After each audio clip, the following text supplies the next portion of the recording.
Hey everyone, and welcome. This is PopXcast, where science fiction meets pop culture. We are a geek podcast for geek culture. So are you ready to get your geek on? Sit back, relax, put on that Ninja Turtle onesie, warm up those chimichangas. Ladies and gentlemen, this is PopXcast.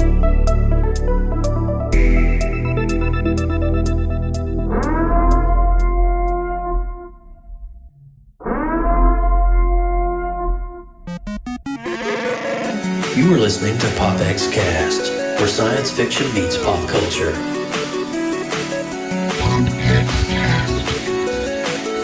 Here we go! PopXcast. I was born in it, molded by it. PopXcast.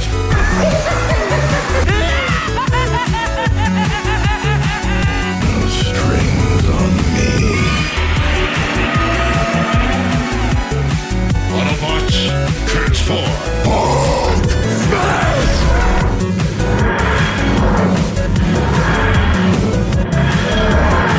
I'm Batman. By the power of Grayskull! PopXcast. We're doomed. Goal here at Tyrell. More human than human is our motto.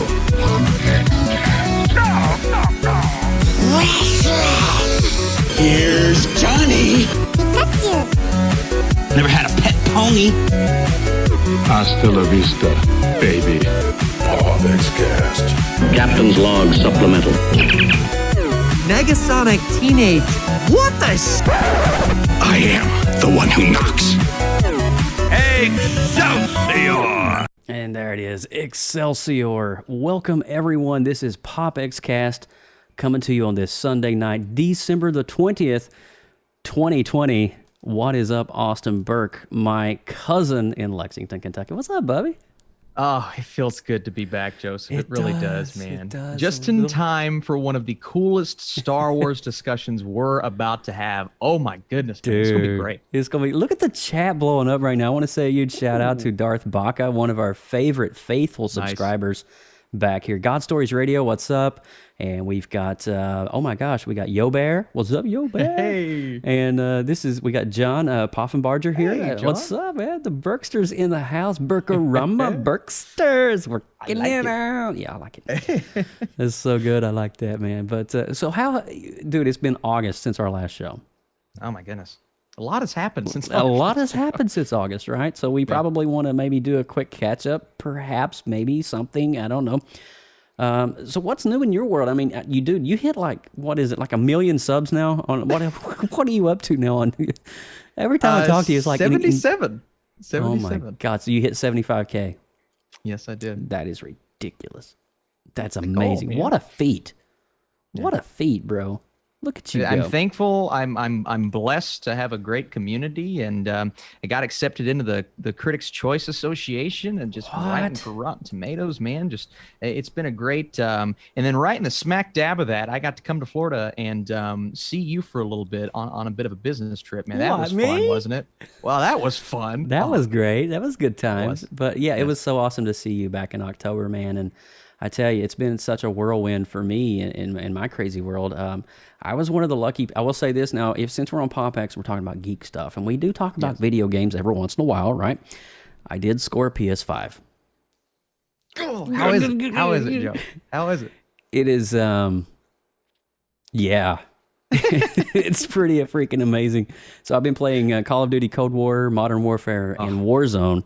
And so I have been killing it with the clan. I run with the tribe of guys. I want to use a shout out right now to Mr. Steve Medeiros, Mike Kendall, and Brandon Nogler. Love you guys. That is the Team PopX on Call of Duty. Yes, we actually are Team PopX on Call of Duty. That's cool. It is cool.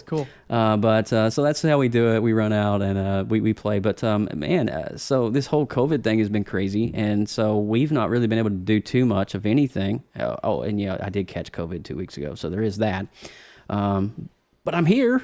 You're feeling better though, right? You're feeling a lot better? I'm feeling good. I just kind of, it's like a really bad burrito that you get at a 7-Eleven. You just kind of eat it and you have to have it, but when you eat it, it doesn't feel good coming out the next day. That's kind of how it was. Yeah. Does that make sense? Well, you're not the only person. It was so crazy because I had just heard about my wife's parents, and then you texted me, and I'm just like, and I understand we're living in the midst of a pandemic, but it feels like every time someone I know gets it, a part of me dies inside. Like I'm still heartbroken. It's been a crazy year, man. It's nothing to take too lightly. I will say that much. It is a very serious situation. I was very blessed to be able to fight it on my own. And I'm here. So, and yes, I said duty, Fritz. He said duty. But all things said, though, we're here. This is episode 111 of PopXcast, and we're just going to get into it because I'm going to be honest with you, man. We have a lot of stuff to cover tonight. We have. Well, first and foremost, Mandalorian Season 2 review, and then we're going to be talking a little bit about the Spider-Man Part 3 that's coming up with Tom Holland, Andrew Garfield, and Toby. What? So we'll be talking about that. But let's go ahead and kick this thing off, Austin. You go for it, man. All right, man. So I am Austin Burke, returning the Appalachian Geek at heart. We'd like to welcome everyone for joining us live in the PopX.live chat room. A lot of people today, a lot of great individuals. Come hang out with us and join the conversation at PopXcast.com. If this is your first time tuning into PopX, the first 20 minutes or so, we run down the headlines since our last show. We have a lot of headlines. Then we dive into the show topic at the halfway point. It is a cram-packed show, Joe, and I have a feeling 2021 is going to be a good year for PopXcast, man. I can't wait. I'm holding it out, man. I tell you, since the film industry has went bust over the past 6 months, we have not had much to talk about. But I will say this before I go on to my spiel. I have had the pleasure of finishing Better Call Saul. I caught up on all that. I am one season away from finishing up Peaky Blinders. I did finish that. We finished, Queen's Gambit on Netflix. Dude, these have been some phenomenal productions. And, I never knew Better Call Saul was so intricately woven into the Breaking Bad storyline. Yes. But let me just say, season 5, oh my God.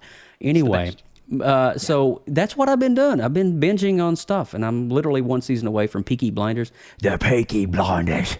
But it's been pretty awesome, so I will say that much. So I'm your host, Joseph Burke, Central Florida's seasoned comic book nerd and retro enthusiast. Now, we're part of an amazing network of creative collectives from a vast expanse known only in the world and universe as the Creative Multiverse. Now, this network of creatives is lightly sprinkled with talent that surpasses even what our own imaginations could even fathom. For more information, visit the Creative Multiverse on Facebook. It's a group. You just type in the Creative Multiverse and bada boom. Sweet. We're also on Twitter and Instagram, and we are eager to see what creative talents awaits within you. On the topic of the Creative Multiverse, we are happy to announce that we will be doing our second annual Artuary starting January the 1st. So 31 days of art prompts that will get you engaged and create those motivational juices. So we can't wait to see what you draw, what you paint, what you ink, what you sew, what you create. It's going to be fun. And if you missed episode 110, which was our New Mutants review, when we reviewed the oh my God, this seems like it seems so long ago. Check out our official website at PopXcast.com for this and more great past shows from our PopX Collective archive. Now, be sure to head over to Google Play or iTunes after the show and click on that subscribe button. Catch up on some amazing shows from our PopX archive, which there's a plethora of information there. And while you're there, we'd love it if you'd leave us a 5-star rating and review. You guys are awesome for doing that already. And if you haven't done it, please do it. Have you guys seen Schitt's Creek? Yes, my wife and I watch Schitt's Creek all the time. It is a great, great show. Eugene Levy is an amazing comic genius. Let me just say that much right there. All right, so let's go ahead into the news, Mr. Austin. Don't go nowhere. We got some headlines coming your way. Extra, read all about it. This is PopX News. Nice, Mike. Coming to you live right here on PopXcast.com. Oh, man, PopXcast.com. Austin Burke, do you want to get the honors of leading us this week? I do. Unfortunately, I do. And it's so crazy how relevant this news is to what is happening in the Star Wars universe. Actor Jeremy Bullock Am I pronouncing Yeah. that correctly? Jeremy Bulloch, most well known for having sported the original armor for Boba Fett in Star Wars The Empire Strikes Back and Star Wars Return of the Jedi, has passed away at the age of 75. While it's hard to rival embodying Fett for the galaxy far, far away, the actor has more than 100 credits to his name, which included Doctor Who and multiple James Bond films. It's a pretty good career. Bulloch had a small role in Star Wars Revenge of the Sith, and while he hadn't acted in a Star Wars film in substantial capacity for years, he was a regular on the convention circuit up until he retired from live appearances in 2018. A legendary character, a legend in the Star Wars universe, and a guy that will forever be remembered for many great performances, but Boba Fett, man, that's the one for me. How about you? Well, he breathed life into a character that was, in the original trilogy, may be lesser of a character. You would maybe even consider him a B-lister character. But fans, just the look of Boba Fett alone, I think when Lucasfilm designed the costume for Boba Fett, they didn't have any inclination that it would be as impactful as it was. And, of course, the Sarlacc pit, we all know what happened. And spoiler alert, but it's amazing, though, that this legacy of Jango and Boba is able to continue. And Jeremy, you know what? Mr. Bullock did an amazing job breathing life into a character and setting a tone for a bounty hunter in the early stages. I mean, he was the bounty hunter that literally caught Han Solo and captured him in the Carbonite. So you got to remember that. And so he had a huge arc role in Return of the Jedi.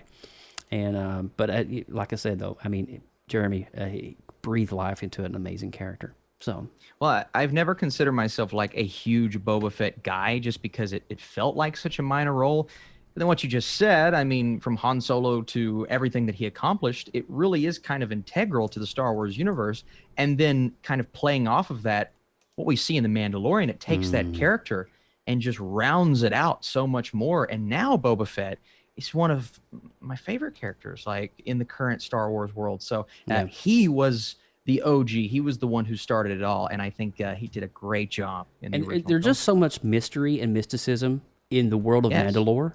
Absolutely. And, I love the fact that we have a show like The Mandalorian where we can dive into some of their rituals and their customs and, not taking off your mask and not doing this or not doing that. And I just think, man, it's so cool that we get to tap into the planet of Mandalore, the whole race of Mandalore, and just understand more about Boba Fett, even though he's a clone. But, anyway, long story short, we're rabbit holing. We can rabbit hole for days on this stuff. I agree. But, thank you, Mr. Bullock. Rest in peace. Your legacy will live on in fandom forever. I agree. Zack Snyder's Justice League is suiting up for March 2021 release on HBO Max. Now, the long-fabled Snyder Cut, the never-before-seen version of the superhero ensemble, has been restored and completed by the director. Filmed additional footage all the way back in October and has since completed 75% of special effects work. With his 4-part, 4-hour director's cut, Snyder confirmed the March 2021 release date when replying to a commenter on social media. Are you excited to see the Snyder Cut, Austin? If you would have asked me a year ago, no.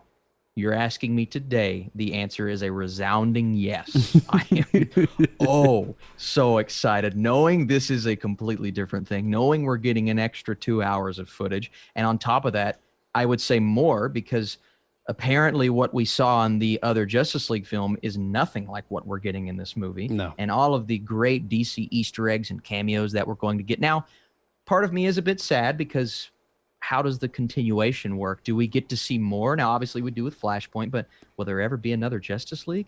Well, we'll have to wait and see. But to make this kind of jumbled mess over here that much better, I hope it does, will be a huge feat for Warner Brothers, Zack Snyder. And the fact that they're letting him do this, that tells me that they have a lot of faith in it, man. So I am so pumped for this. Well, I think if we back up and remember some of the historical things that led up to why it was hacked up in the first place, Zack Snyder lost a loved one. He lost his child, if I'm not mistaken, in a very unfortunate situation and circumstance. And this was during the filming and directing of the original Justice League film. So at the time, Warner Brothers acquired that shot footage, which was only 25% of the original film. Remember that.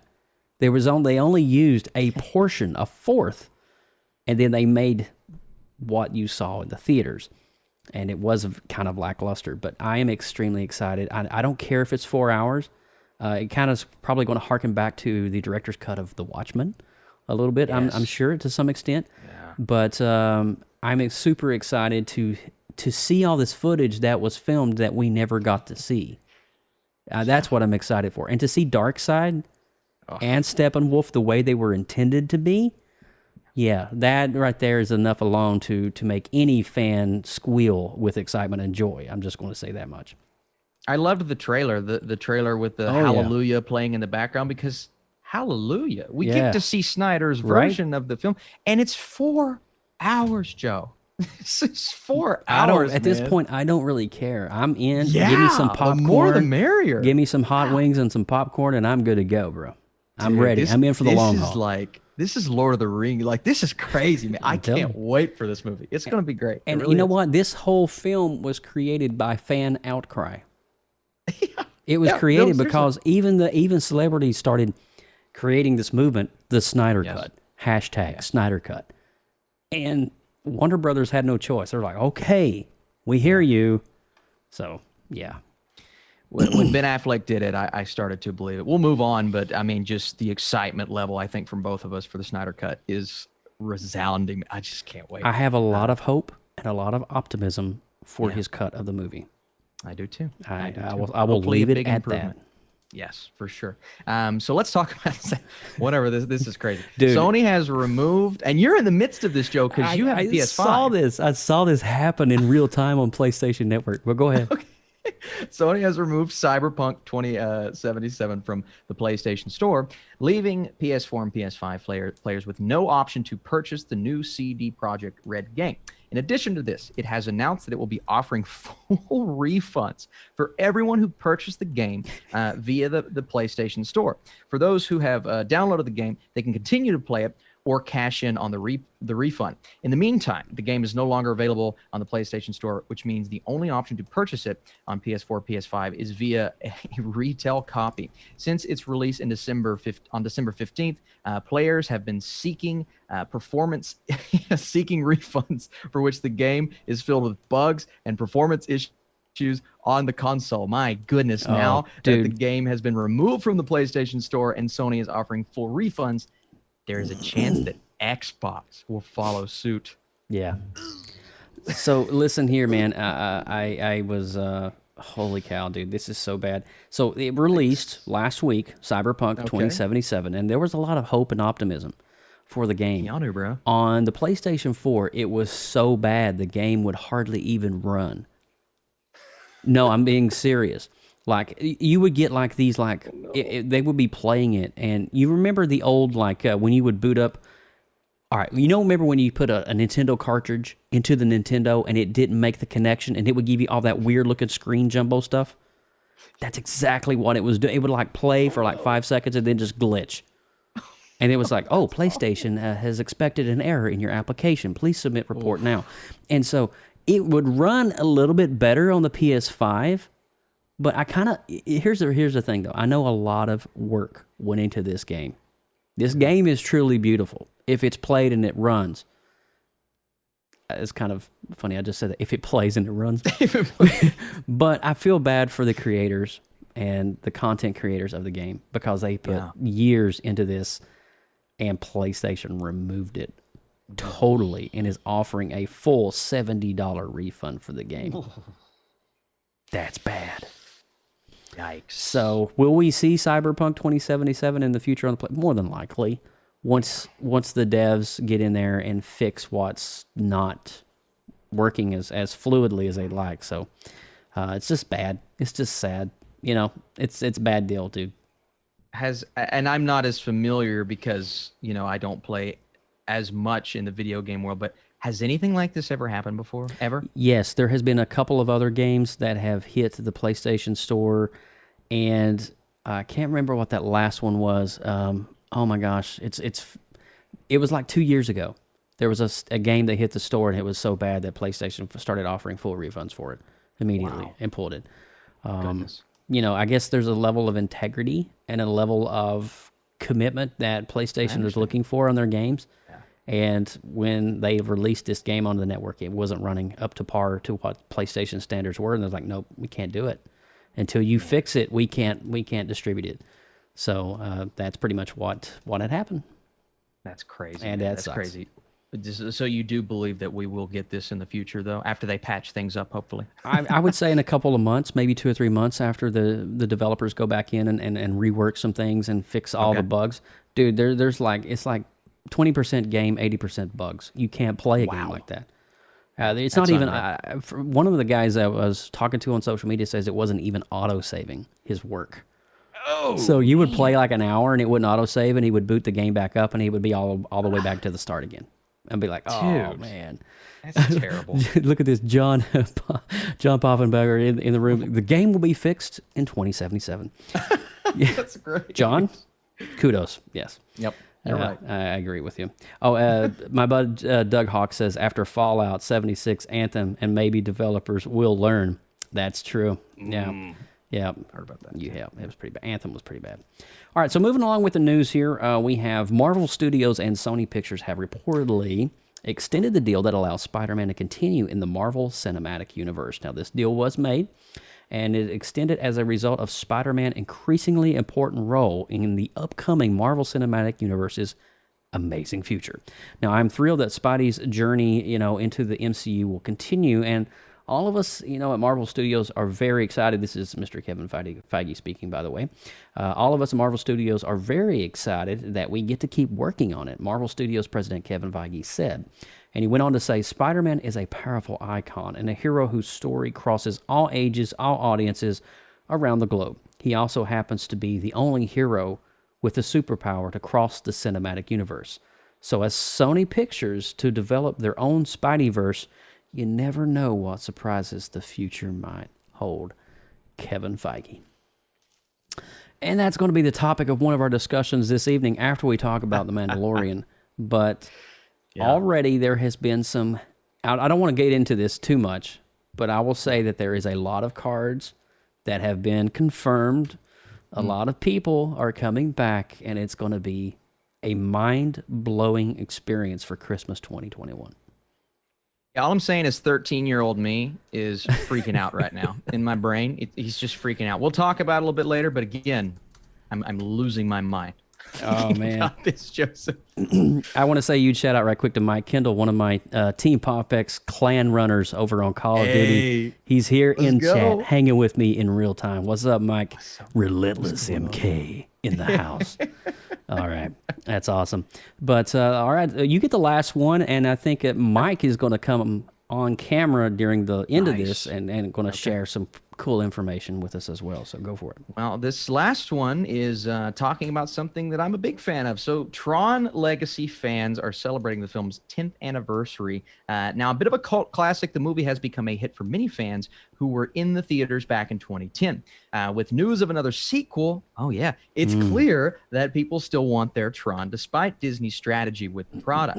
The movie is a lot of fun, and although the plot might not be up to par, the visual style will leave a lasting impression on a lot of viewers. The fact is clearly backed up by just how many people on social media are showing their appreciation for the movie.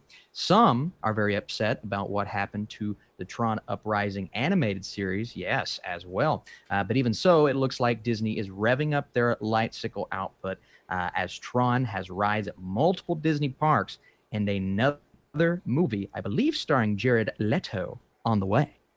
I am anything Tron you give me from Disney. Yeah, I'm gonna eat that up like it's nothing. Yeah, it's Thanksgiving dinner in my mouth and my brain all day long. I'm a huge fan of Tron, always have been, and I believe that Tron Legacy, the film, that is a successor to the original. I believe it is cinematic glory in its own right. I believe that film literally broke ground just as the original one did in 1981. I just, it's just amazing. And a lot of people are on the fence about that. They don't like it. They're here, they're there. But I got to tell you, you can't deny the fact that it's an incredible story. It's incredibly shot. The visuals it's stunning. And when they bring out, I was one of the ones that actually watched the cartoon series when it came out. And it was amazing. I mean, how they did Tron Uprising. And it was just a great spinoff with Clue and Tron and all that. So yes, indeed, I'm extremely excited for that. And you know what opens up in just a few months at Walt Disney World Resort? No. The Tron Light Cycle roller coaster. Oh my gosh, man. See, I've always said that is the perfect opportunity for a ride. And now that they're bringing that to life, come on, man. I mean, how do you not just make something awesome? Do you think it's going to be good, Joe? I've not actually seen the design of it, but it is going to be a minute and a half that will blow your brain. Yeah, there is previews. There's a twin to it in I believe at Shanghai Park in China. Wow. Oh man. Shanghai. Yeah. And you watch the ride through.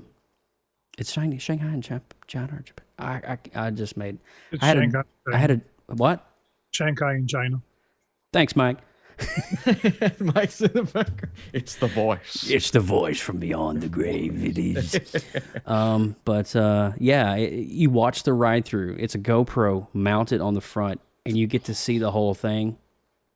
Oh my god, dude! The way they filmed it, you're competing. You are the blue cycles, and you're riding against a mirror image of your other self as the orange cycles. So the whole ride, it looks like you two are going and weaving, but it's actually one cycle. But they're using some kind of crazy mirror technology to make your reflection turn orange beside you in a 3D holographic experience in real time on a physical roller coaster. That's insane. Yes. Insane. I will just leave it there. Mike, you said you had some stuff to add to the tape. Oh, look. He is so festive. He got his tree over there. Look at that. What's up, dude? I was one of those that missed the cartoon as well. It was just the way it ended. It just kind of stopped. It's on Disney Plus. Yes, I know. I'll have to go back and rewatch it. But anyway, with the 10th anniversary, there was a special release that came out of the Daft Punk soundtrack. I just wanted to share. They called it the Mondo release. Oh, look at that. And it was just worth getting just for the artwork. Yeah. Oh my gosh. Dude. Daft Punk, baby. That's sick. It comes with 280 gram vinyls. Oh. What? The other one. This was a re-release, and it was only 3,500 of them made. It's orange and black. Man. This I pre-ordered this like back in March, and it wasn't being delivered till November, so I just got that. Dude, your record collection, your vinyl collection is insane, dude. It is like every time it's like Stranger Things exclusives, Tron's exclusives. Yeah. Holy cow! I come across that. They were talking about the 10th anniversary. They said they were going to make a re-release. I have the original as well when it first came out, the soundtrack. So I had to get this. It was worth it just for the artwork. Dude, that's insane. Well, thanks for sharing that, dude. That black and orange one. Yeah. That one is sick. Hold that baby up again. Jesus. And I'll tell you what, if you're going to have anything on vinyl, how about one of the best soundtracks, not only of that year, ever. It was phenomenal. Dude. Yeah. Yeah. Yeah. I'm hearing Derezed in my head right now, and it's awesome. I was thinking about it. Oh, my gosh. All right. Well, that's going to conclude the headlines portion of the show, guys. I want to thank you guys so much for hanging with us and just sticking it out. I appreciate that. We're getting ready to get into the meat and potatoes of the show. And so we're going to dive right into Mandalorian Season 2 and Spider-Man 3. Possible multiverse, cross-pollinating crazy things are going to happen, and it's going to be insane. I don't know why I say cross-pollinating as much as I do. I'm just going to shut up, and I'm going to roll the spoiler alert warning. Now, if you've not seen the conclusion of Mandalorian Season 2, Episode 16, well, you might want to hit the pause button, and we'll wait on you. How about that? Not really. No, we won't. Danger. You are about to enter a PopXcast spoiler alert. Beyond this point, there is no return. You have been warned. You have been warned. Beyond this point, there is no return. As we open up the conversation and the roundtable discussion with Austin and myself and Mike here, let's just talk about the setup in episode 1 as we're progressing through the storyline. We're introduced to so many characters throughout the duration of these 8 episodes. and you don't really understand like how the progression of these characters, Bo-Katan and oh my gosh, I'm just going crazy just thinking about everything that I just saw. It's like watching Clone Wars come to life right before my eyes. Is insane. Austin, I want to go to you first. So, how do you feel about Kevin Feige's setup in the 8 episodes leading up to the finale? And we're going to get to the finale. Trust me, we're going to talk all kinds of crazy stuff in the finale. But how do you feel that Favreau did in those first? I know it was the different directors and producers and everything in every episode, but the heart and everything was Favreau's idea, but directed by different people. So how do you feel about this setup and everything with the characters and all the story arcs? Yeah, so it's a tough thing to do. It's something after the sequel trilogy, and not that I hated every movie in the sequel trilogy, but it's one of the most inconsistent series of movies in terms of tone and story and characters. It's something that a lot of people at Lucasfilm were saying, well, this can't be done. We can't bring you a story with, this much fan service, this many crazy Star Warsy elements, and still appeal to fans. It's not possible. And then Favreau comes in, and then Filoni comes in, Lucas's right-hand man, and they just bring together, I sound like Nick Fury, we're going to bring together a team of remarkable We're getting together people. a team. and that's exactly what they did. The series of directors that they got for the first season, spawned Chow, who's now doing Obi-Wan, Taika Waititi, who now has his own Star Wars film. It worked out great. So for season 2, you bring in some fresh faces. I never imagined Robert Rodriguez directing a Star Wars episode like he did with that Boba Fett episode to a T, but they made it work, right? And I think that's a lot of Jon Favreau truly believing in this idea, these characters, this lore, and how they just continue to weave it in and out all through the season and last season. But I also think that's just the care and passion that they have for Star Wars. You can tell they love Boba Fett. You can tell they wanted to expand on Ahsoka. And all of these things coming together, I think gave us one of the most, fan service heavy. But It was you know awesome. what? Yeah. That's okay. If it's well done and well executed, unlike in my opinion, Rise of Skywalker, which was a little bit on the nose, shoehorned. This felt natural progression, man. I just thought it was so well executed. I couldn't agree more, and I'm just thinking about some of the things that we got to saw. You think about the episode The Marshal, which is where we're introduced to the guy that actually found Boba Fett's armor, if you remember that episode. And he became an intricate... Well, he may not have been in the other episodes, but he was an intricate part in setting up the story arc of Boba Fett in the future episodes. And then you get into the passenger, and the passenger was when we had the little frog lady in her eggs, and Grogu literally consuming the eggs like they are nothing. I mean, this is like, this is delicious. I want some more. I don't care how many babies you need. I want your eggs. It was just hilarious, but at the same time startling that Grogu... That episode for me, that was probably the most filler episode for me, but you still kind of have those callbacks to something like Alien. I'm like, okay, I appreciate what they're doing. Not my favorite episode, but even that episode, I'm like, I'm okay with it. It's fine. But it was setting up... The reason that I think the purpose of that episode was it was setting up not so much the character of the frog couple, but where Mando had to go. Yes. And it's where Mando had to go is where he met other people that created another spiral that, you see what I'm saying? It was a very complex and intricately woven kind of way that Favreau kind of did it. And it was a filler. You're exactly right. It was definitely a filler episode. I think the dragon, when they took down the dragon, I believe it was episode 1. That was a crazy one. Getting the Sand People on board to work hand in hand with the Mandalorian, and it's just wild. You're like, what? These are rival races here in Star Wars lore, but they're coming together to take down this giant that's consuming all their land. Definitely good CGI on the dragon for sure. And pure Western themes. Oh, there. dude, spaghetti Western in some of it was awesome.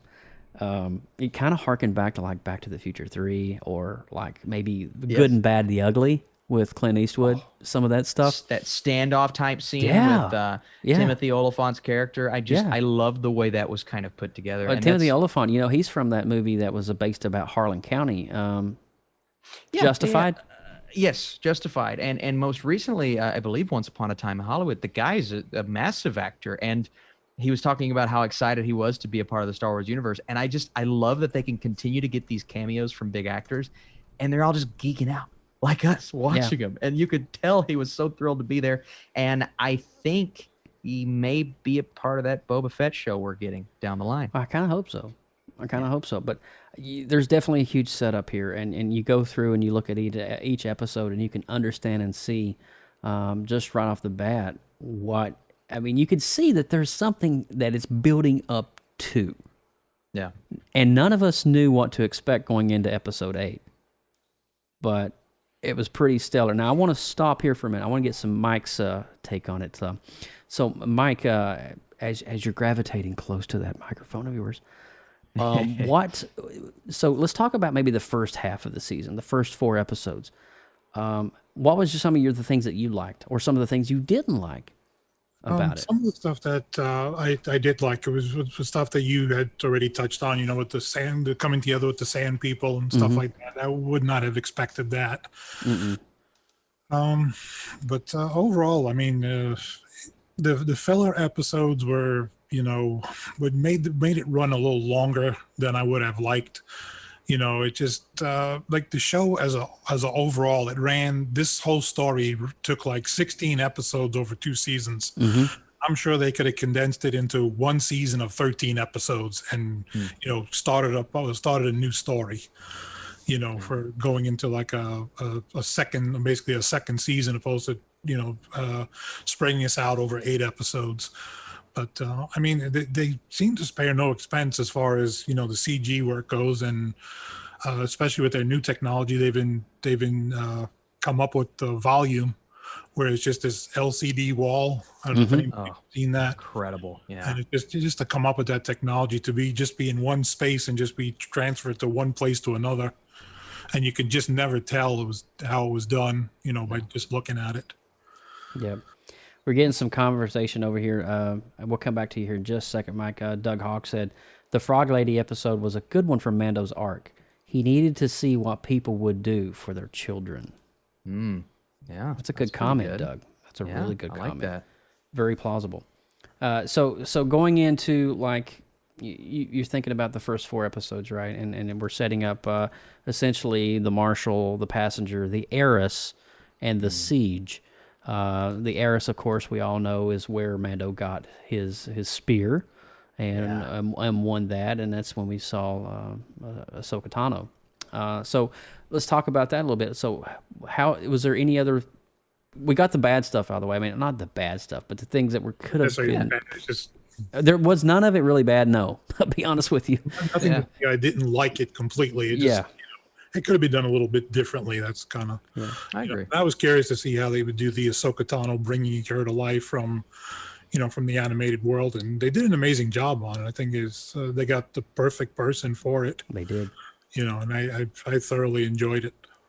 I think Rosario Dawson, I don't think I could not foresee anyone else being cast as Ahsoka Tano other than her. She nailed that role. She literally breathed life into a character that's up to this point been nothing more than 3D CGI, right? Yes. In an animated short. So the fact that we have a real life live action Ahsoka Tano, dude, it was just something to watch. And the way she wielded her lightsabers, it was just wow. And it was stunning. And the fact that, fans loved it so much that we're getting our own spin-off of that. There is so much that Disney announced in their partner conference that they had last week. It was just mind-blowing. It was a lot of 4 hours. It was a lot to talk and take in. So the first 4 episodes, I do believe, though, I think Doug really did hit the nail on the head. It allowed Mando to see the lengths that people would do for their children. And even though this race was almost extinct, and that's all the eggs that they had to continue on their species, I think it was important for Mando to see that, because I think in some sense Grogu was essentially kind of the last of his species. And it's still on the fence if he's a clone or if he's directly a descendant. We don't know all that information yet. But I do believe that it was very important for Mando to see that connection between a bond between mother and child, even though he may not be the mother and child to Grogu, but it's a little bit of sacrifice, self-sacrifice, and that's something that he hasn't explored yet as a character. And that was so important for him to go through that moment and see that, and to survive the cold, and to brave the elements, and to go through the spider cave, and is just insane everything that they had to go through to get her to her husband on that planet. So I thought that was really good. I think the translation is one of the best things that Favreau was able to do, taking these characters from Rebels and Clone Wars that, maybe not even the general audience is familiar with, and then bringing them to life, whether it's the same actress with Katie Sackhoff or a different actress with Rosario Dawson, but bringing them to life in a way that feels faithful to their characters. Absolutely. And not only do that, but then kind of combine all these things. And I know Ahsoka's only in it for one episode, but you have Boba Fett joining in, going on the adventure. You have a couple characters from last year. I thought and I know we'll get into the second half, but even Bill Burr, the comedian, coming back into the second to final episode, man, I learned more about him, and I didn't know I wanted to learn more about him. So it's these character-driven moments. And I've seen a lot of complaints that maybe a few moments didn't go as deep as they could have, and I understand. But this is one show where I'm just soaking in so much Star Wars goodness, and I'm learning so much, and maybe they're trying to throw too much at us, but I don't care. At this point, no, I just bring it. When you see Ahsoka's lightsabers light up in that fog, and the entire way that episode was filmed, by the way, kind of the dark look to it, and the cinematography in that episode, man, that's what I'm here for. I'm here for this new, beautiful, and just perfect Star Wars content. Well, also, we got a lot of that this season. There's a couple episodes. Remember the name drops at the end of the Ahsoka Tano episode? Oh my goodness. Yeah, Thrawn. Thrawn? Are you serious right now? Come on, man. This is crazy. So they are dropping this stuff in live action format. Yeah. Yeah. So Doug went on to say self-sacrifice was key.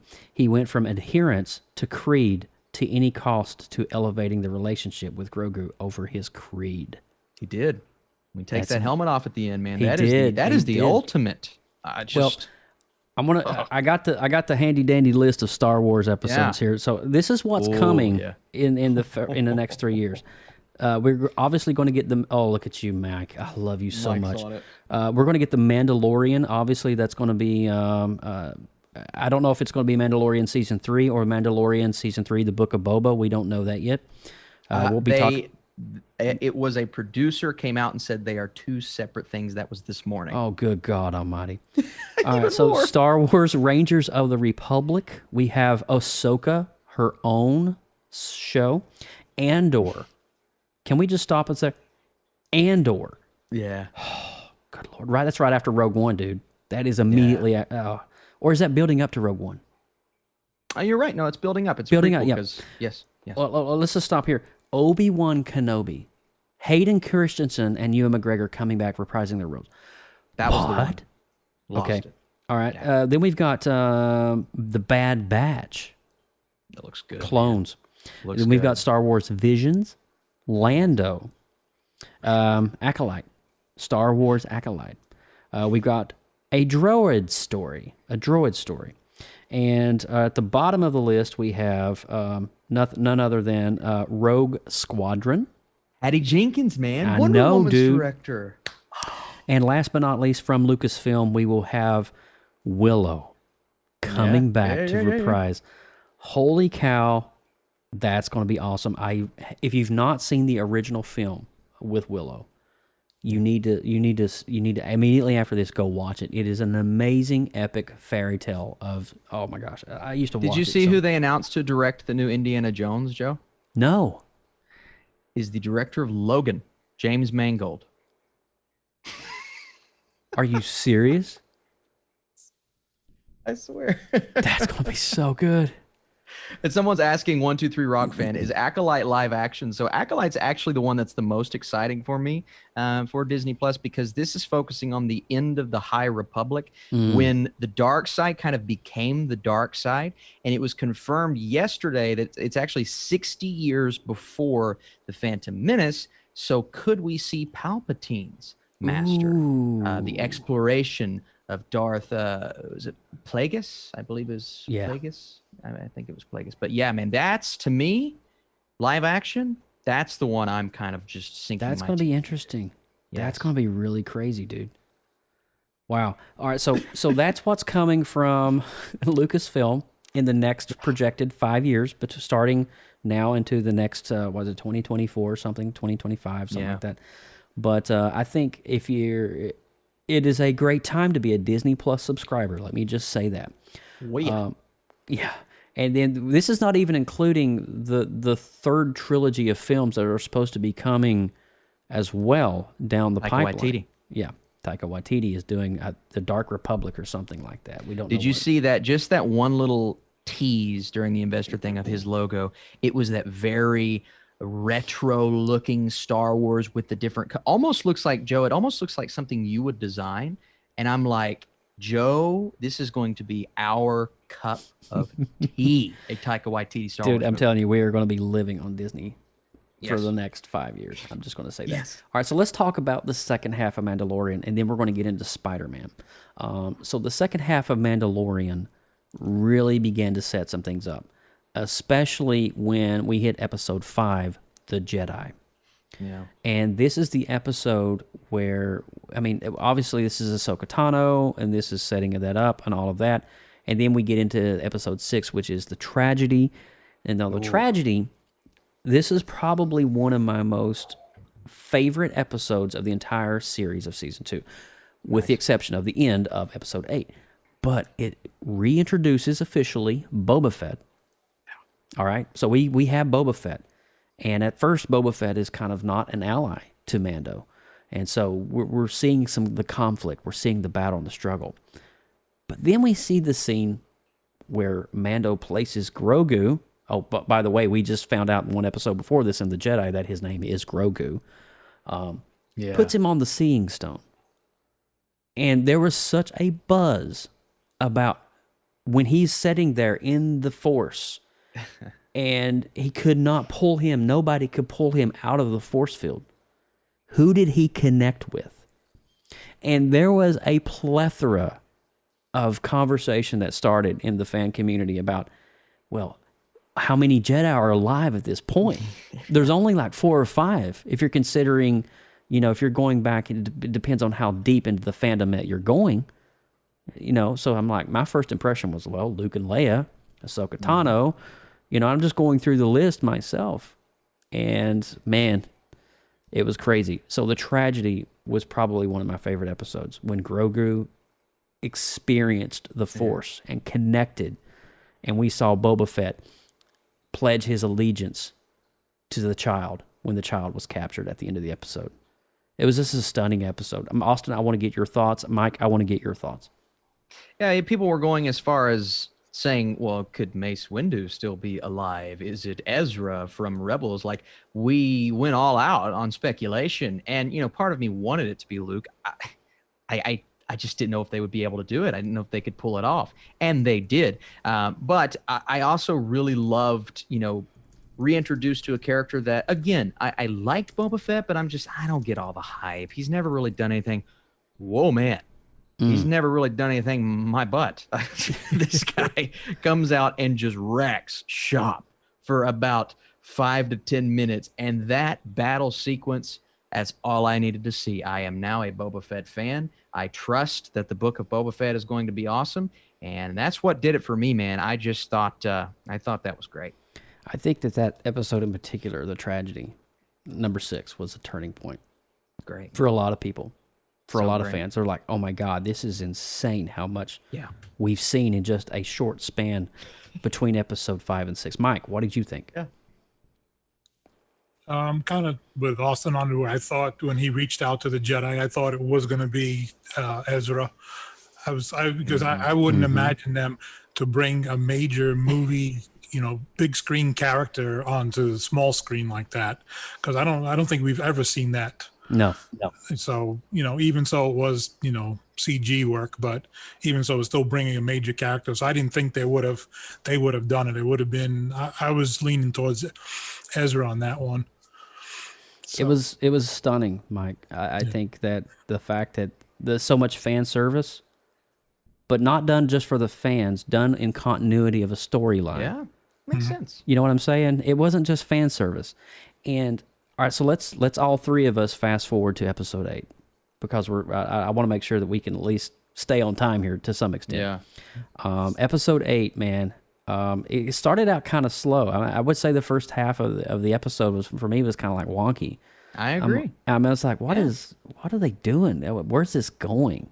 Yeah. And then the dark droid robots, they fire up and they're coming for everybody that's in the command central, and this is like, what's happening? I mean, is this going to end on a cliffhanger? And I was like, oh, please no. Yeah. Please don't end where Moff Gideon walks into, and it's just like, and that's it. I was like, oh, in the back of my head, I'm processing this, and I'm actually looking at how much time is left. I'm like, I don't know how much time they're going to be able to finish this. So, and then we see an X-Wing land onto the destroyer. And from that moment on, I'm like, they can't. They cannot be going this way. There's no way in the world. I just couldn't wrap my head around it. Austin, what was your thoughts when you saw the scene by scene on the computer monitors and everything? Walk us through it. They did a few things, and even throughout the season, they built up these dark troopers as like, you can't beat them. All throughout the season, you can't beat these guys. They don't Every have a time soul. we would get a tease, it is the indestructible Terminators of the Star Wars universe. So I knew it had to be someone with the ability to, kind of wreck shop, which is what we saw with Luke Skywalker. And then we kind of get that slow, like you said, build up through the episode. And again, I didn't hate the episode. I was enjoying myself, but I'm like, man, if we don't get a good payoff here, I just don't know if it's going to be worth it. Now, I will say, Bo-Katan and even what Boba Fett does before he flies off, I thought that was all really cool, but you have to deliver with that ending. For me, it wasn't because I thought even that was a tease. I'm like, they're not going to do it. There's no way. There's no the X-Wing. Sure, it makes sense. Not going to do it. For me, it was when when Grogu takes the little hand, takes these little fingies right here, look at his little fingers. and he touches the screen. For me, that was when I said, that's Luke Skywalker. It has to be. To react to a Jedi of that level, other Jedis in training around will know that this is someone important. And when Grogu does this, I said, that's Luke Skywalker. And then you start to see it. You see the cloak, the glove. You see the hand, and oh man, and it was all just one thing after another. And the green lightsaber, I kid you not, I kicked over a chair. I leaned back on my couch, my leg flew up, and the chair in front of me flies over. And this was 3 a.m. So I woke my wife up. Didn't tell her why I woke her up because it's a spoiler. And I was losing my mind, man. The fact that they did this and got away with it and really executed. Now, you can say, the face wasn't perfect. A little bit of an uncanny valley. But the fact that they were willing to do that for Mark Hamill, credit Mark Hamill, and kind of give a little bit, Mark, this is for you, man. This is Luke in his prime. That means a lot to me. And I can get over the uncanny valley thing. I thought it was perfect. I couldn't agree more. I feel, Mike, before I expand on my thoughts, I want to hear yours on the Luke Skywalker reveal. The green lightsaber, I was kind of leaning that way. I'm going, there's no way they can do it. Then they showed the glove, and I'm going, I still wasn't convincing myself this was actually going to happen. And it just, and as it kind of, got into it more and more, and as he was getting close, and I'm going, they're actually going to try and pull this off. And then, of course, when he takes the hood off, I'm going, you got to be kidding me. They actually did this. And it kind of looked like, as far as the CG, it kind of looked like what they did to Leia in Rogue One. Yeah. I guess it was the same style, and it was also kind of a little bit of throwback to Rogue One when you see Vader at the end of Rogue One. Those shots, yes.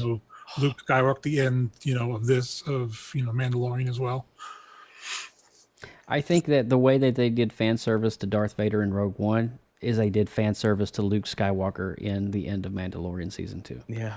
I kind of feel that, we're coming off of the rise of Skywalker and we're feeling a little lackluster, I would say, to not the performance of Mark Hamill, the story that Mark Hamill was given. Yep. And, it wasn't, it left a lot of the Star Wars fandom kind of lacking. And I feel that Jon frickin' Favreau stepped up to the plate in such a way that not only did he do the fan service to Mark Hamill, but we get to see Luke Skywalker 10 years after the fall of the Republic in his prime of the Force. And that's something we have not seen cinematically ever. And it was glorious. And Where is so this TV series, Joe? Like, I want more of this. Luke Skywalker taking. I want to see Luke Skywalker go up against an army because he can do it. After seeing this, I believe he can do it. Yeah, I couldn't agree more. And I wasn't expecting the CGI face. I was expecting like Sebastian Stan. Me too. I was like, oh, this is going to be Stan. Wait, they're going because he is seriously a freaking lookalike to Mark Hamill in Mark Hamill's prime. And I was kind of hoping it was going to be that, but I'm fine with the CGI. It was a little wonky to some scenes, but you know what? At the fact of the matter, we got Luke Skywalker ripping up droids on the Star Destroyer. I'm just like, okay, this is fine. I don't care about this face. It doesn't have to be perfect. It's freaking glorious. So, yes. According to Mark, it doesn't feel real. This conversation like. No. 5 years ago, 1 year ago, would you have imagined we would have seen Luke in his prime? No. I just never pictured it. No. Mike, you were going to say something? I was just going to quickly, just kind of on a side note, Mark Hamill knew about this a year ago, and they kept it under wraps. Wow. Now that's pretty amazing, and he was even giving out credit to that they were able to keep this under wraps for over a year. Well, they kept the child under wraps even before the distribution of the show. And I mean, they knew that Grogu would be a hit, but they had to do it because the world needed to know at the exact same time. Everybody needed to know, and that's the beautiful thing about it. So let's wrap it up with season 2. I am going to go with a solid 8.9 on season 2. There was a couple of moments that I feel that we're kind of filler episodes, but we're in a lot of ways. And the reason I'm giving it such a high score is I feel that those lackluster moments within the season were build-ups to something even greater that had a more of an emotional impact at the end of the season. And so that for me is an 8.9. Austin, what are you going to give it? I'm going a flat 9. I mean, they definitely could have, dived a bit deeper here and there, and I could have learned a little bit more. And, some will say, well, they're just putting in these characters so they can do spin-off shows. But it didn't feel like that to me. Now, they will do that, but it felt like an opportunity to establish them, build them up a bit more, and flesh them out in a way that made me like Boba Fett, made me really, really want that Ahsoka show. So I thought it all worked so well. Yeah, a little bit of filler here and there, but that payoff cemented this show being one of the best on television. It was amazing, and I feel that, man, this is just the beginning of things to come. Yeah, this is the start. I mean, Disney Plus and Lucasfilm, Marvel Studios, everybody, Pixar has found their footing, and I think the pandemic has opened up the eyes to a lot of these production companies that they can, in fact, produce stellar content, and they don't need a cinema to do it. Yes. Yeah. And I think that's the big reveal, the takeaway that we're getting. I mean, we're getting Wonder Woman on HBO Max on Christmas Day. That's great. I mean, come on. So, Mike, what is your review? I'm going to go with 8.5. I think the final episode saved it. Some there, like you guys said, it was some of the filler episodes. Would just kind of drag out, and the kind of the bad. I hate to go on to the negative about it, but the inconsistency of the length of the episodes. Yeah, it's like. Yeah, I agree. It's either 30 minutes or 40 minutes, sometimes 50 minutes, back to 30 minutes. One was 36 minutes, another one's 50 minutes. I'm like, what? And it just drags on from like the first 15 minutes, and then just like they cram everything in the last 15 minutes. that's just the kind of the overall show. That's what kind of a little bit of downfall for me on that is need a little more consistency with the the length shows. Lindsay Badger gives it a 9.4. So across the board, we're all pretty much, the median between that is about a 9.1, 9, somewhere in that neck of the woods. So that's pretty awesome, guys. And I'm not going to move things along abruptly, but I really want to talk about Spider-Man 3 really quick before we finish the stream out tonight. If you guys have been listening and watching and hearing the announcements of Spider-Man, Mike Kendall, my buddy, says, I cried. I give it a 10, straight up 10. You go, Relentless MK. Yeah. We love you, dude. So Spider-Man 3, if you've not heard and you've been hiding under a rock for the past 2 weeks, you won't know that Tobey Maguire, Andrew Garfield, Kirsten Dunst, Frank Molina, dude, how many names have been announced so far for Spider-Man 3, Austin? Do we even know, like, everybody that's been recast? The only ones I can't think of are James Franco and the guy that screamed out "Rent" in the original Spider-Man trilogy. Those are the only two I can't think of. James Franco. But isn't Willem Dafoe coming back as Green Goblin? He is.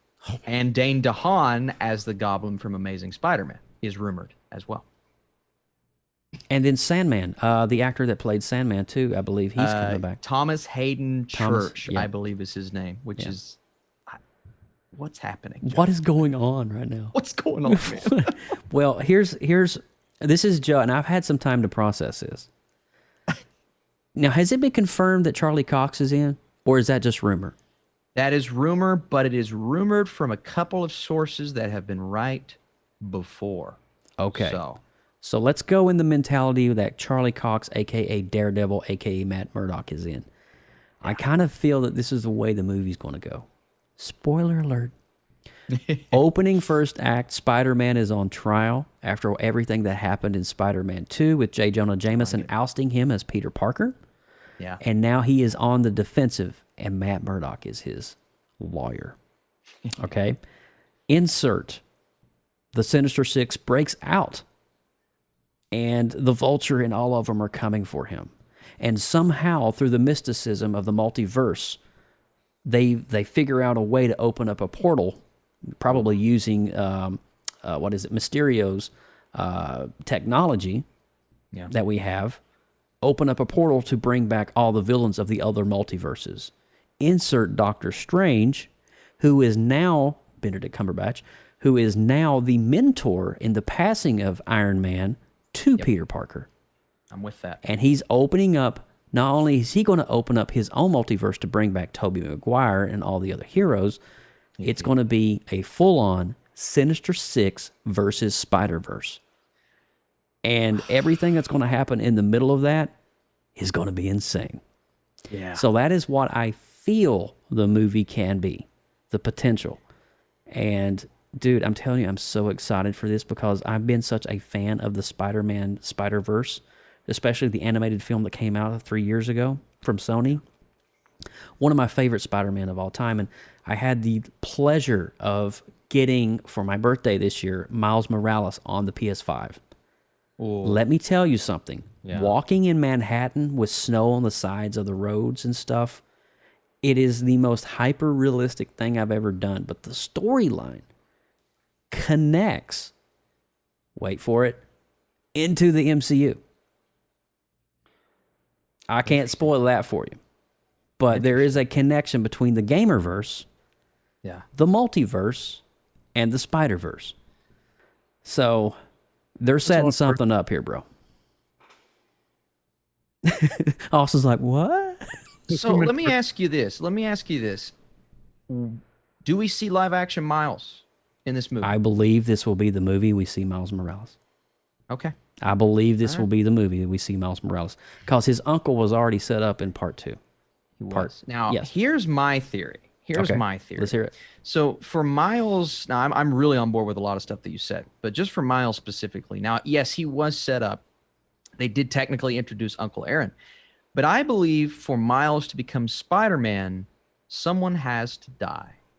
I believe the Miles Morales of this movie will be a Miles from either Toby or Andrew's universe, and whichever Spider-Man they decide to die will die off either in this movie, or if this leads into a full-on Spider-Verse movie, which that's a rumor as well, I believe that will happen at the beginning of that movie and set us off on a Miles adventure featuring all of the Spider-Men that we know. So who is it, Joe? Is it Toby or is it Andrew? Well, it's definitely not going to be Tom Holland. Tom Holland has been contracted to be in the next 12, 15 movies, something like that. It's ridiculous. He's the guy. So Tom Holland's going to be the guy for a long time. Yes. So, it would be cool if they would go back, because it would say 2004, and it was Tobey Maguire fighting some villain that wasn't filmed in one of the original 3 trilogy, and he dies. Well, John Malkovich was almost cast as Vulture in the 4th Spider-Man that never happened. Do they do something like that? Do they give us that movie a little bit when we introduce Tobey Maguire? I mean, that would be so cool, man, to see some things that we've never seen before. It's already rumored that we're going to get Tom Cruise, who was almost cast as Tony Stark, in Multiverse of Madness, and all of these other crazy actors. Well, here's another good thought, too. Mike Kendall in the chat, Relentless MK, as we like to call him, he said throw in some Tom Hardy Venom as well, which is absolutely... Morbius and Tom Hardy's Venom can exist in this multiverse world, and it already has been proven that they're going to be crossing over anyway. And they will exist. Yeah, Morbius, when it was shot, was actually shot with a few scenes, I believe, with Tom Holland. So there's going to be some crossover stuff that's going to happen that's going to blow some people's minds, for sure. It is going to be a series of mind-blowing events, and I believe whether Venom gets his own movie versus Spider-Man, I think we will get that, or not. I think there will be some sort of Venom tease in this movie, amongst every other thing that we're talking about. But again, I'm just, my mind is a little bit, I'm freaking out, because I think one of our two Spider-Men, Andrew or Toby, is going to bite the dust in either this movie or another one. Well, I really think too, we haven't really discontinued the possibility that the second part of this movie for Spider-Man 3 may be the continuation in the Multiverse of Madness. I think it will be. I think that might be the continuation and the finality of it all. It could be. A crazy rumor that I heard? I heard that Toby, this is just a rumor, right? But I heard that Toby may have signed on for 2 movies, and it may be a Toby Doctor Strange Wanda adventure in Multiverse of Madness, and less Tom Holland. Good grief. Because guess who's directing Multiverse of Madness? Sam freaking Raimi, who directed the Spider-Man trilogy. Okay. All right, we're done here. All right, we're signing off. Mike, you got anything to add to this? I ain't got the strength for this. There's just too many verses. I just don't have the brain power. Oh man. I mean, I like your idea, Joe, but, and also where it would connect the two, but it's like a 18-hour spectacular movie. That's what's going to become. I would probably set that for 18 hours straight and watch the whole dang thing. I would. There is that much. So I'd pee in my pants, probably. Dude, I'll tell you what, I've already peed my pants twice, and this seat's going to need fumigated by the time I get up. I'm just so excited. One thing, save a little bit of that for me. I'll come sniff it. One thing Please. I want to bring up, though, is in the investor day. Wow. During the investor, are we live? During the investor day meeting, Kevin Feige said something really crazy when he was talking about She-Hulk, and it was almost in passing. Almost at the end of his sentence, he says, and since she is a lawyer, you never know who else will pop up in that show. Huh. Well, why would you say the word lawyer specifically? Well, so, Charlie Cox, it looks like you're getting your dream, bro. I think he is, man. You know what? I got to be honest with you. Did you hear the announcement that Punisher is coming to Hulu and John Bernthal's going to be it? That is... Yes, that is not confirmed, but it's that is confirmed, something but it's a highly... Man, I'm telling you what, this Hulu Disney Plus deal, because Hulu is going to take all the rated R stuff, I think they are genuinely... Marvel, in general, is genuinely going to start going the rated R route, and I think it all starts with Punisher. And that's my opinion. What I was reading on some forums, now none of this is confirmed yet, but they're going to be going away from the Netflix storyline and exploring the War Journals storyline, which is, if you don't know anything about the War Journals on the Punisher, Well, now's your time to get yourself some catch up. Let's just say it is the darkest, most grittiest storyline. It would probably be the equivalent to The Dark Knight on Frank Miller of 1986. Dark. Dude. All right, so just let that go. And last but not least, Fantastic Four. All right, we're just done here. We're done. Fantastic Four is coming to the Marvel Cinematic Universe. How they will be introduced, we don't know. Nope. But we have Moon Knight, Secret Invasion, Ironheart. Oh my gosh, I Am Groot, the Guardians of the Galaxy Holiday Special, Armor Wars, Thor, Love and Thunder, Blade. What? Blade? And then we got Ant-Man 3, The Quantum Mania, Black Panther 2, Fantastic Four. And Fantastic Four being directed by John Watts. That's telling, Joe. That's telling because John Watts, of course, did the first 3 Spider-Man movies. Did they bring him on board because they work well with him, or did they bring him on board because maybe they're introduced in this Spider-Man movie? Could it be? I mean, we don't know what we're going to see, but the possibilities of all these characters, Moon Knight, characters, Shang-Chi, all these characters that we don't even know about yet. I just can't. My brain's exploding right now. Oh, I gotta say. What's that? I said I got 2 words, and it's John Krasinski, and that's all there is. John Krasinski and Emily Blunt as Sue, and yeah. Did you ever watch the little YouTube show that Krasinski did during the pandemic? Oh gosh, I loved that show so much. Do you remember the one moment when someone asked him, will he ever be a superhero? And I can't remember exactly what he said, but as soon as he said it, we'll just have to see. He looked at the camera and did a little bit of a nod. And, obviously with these contracts, you have to know you're going to be in a movie a little while in advance. Yeah. I think John Krasinski knows right now, this is my opinion, that he's going to be in that Fantastic Reed Four Richards. movie.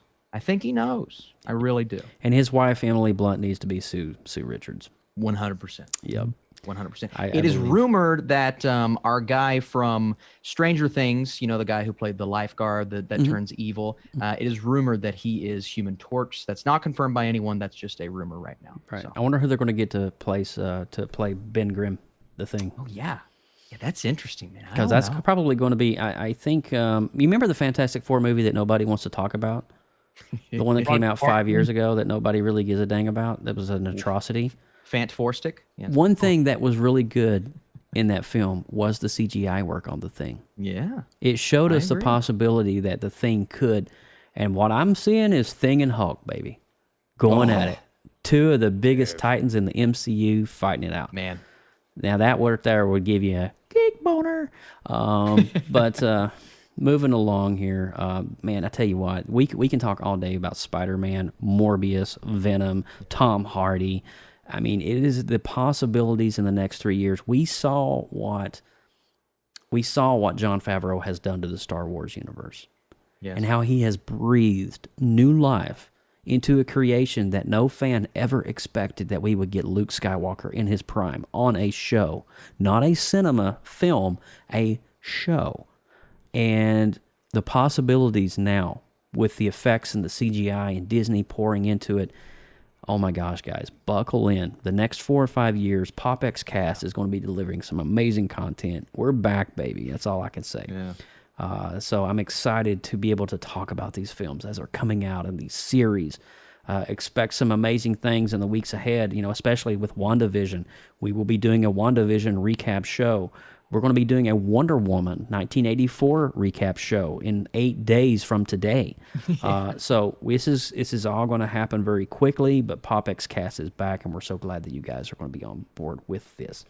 Austin, you got any closing comments or thoughts or anything on Mandalorian or Spider-Man 3 or...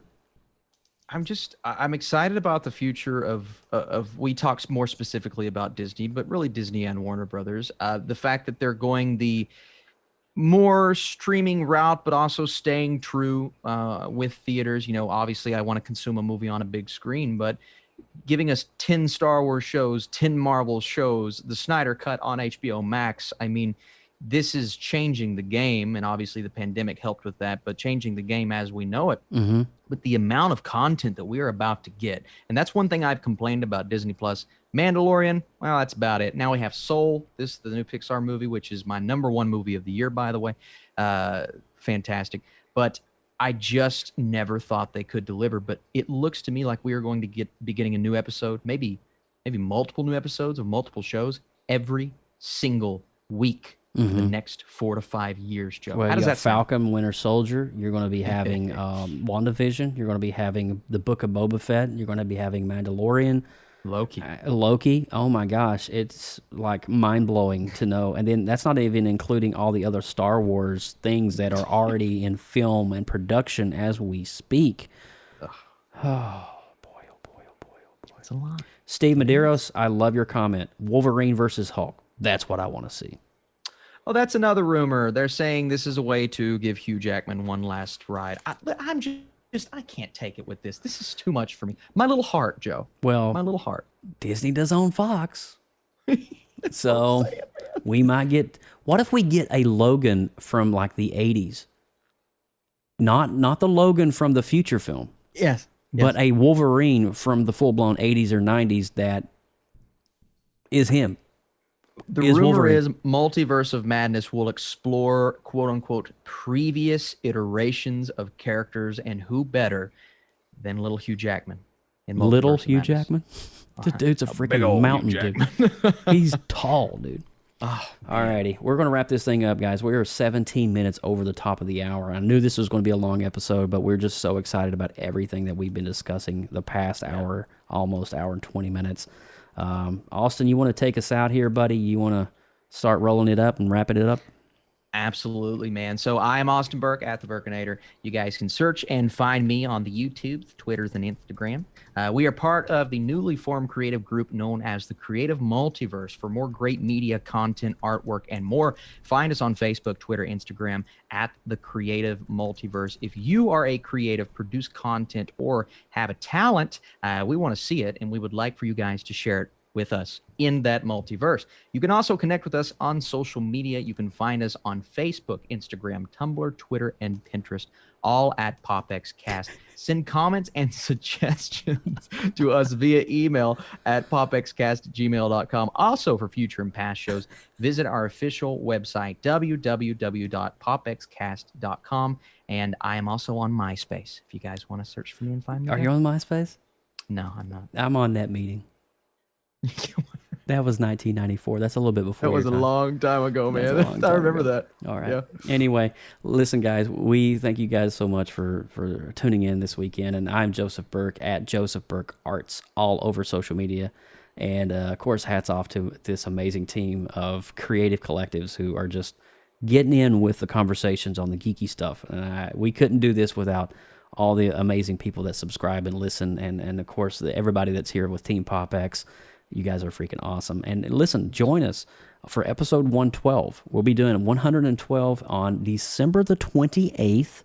That'll be on a Monday night. It'll be right before the New Year's, but we're going to be discussing on episode 112 Wonder Woman 1984. So in 8 days, you're going to get another PopXcast. We're coming back, baby. So we'll be getting our lassos ready and our invisible jets, and away we go. And what's Grogu doing over there? What's he saying? Is he? Well, he was just asleep, but he woke up and made a little baby noise. So I figured I'd hold him on the way out. Oh, that's so sweet.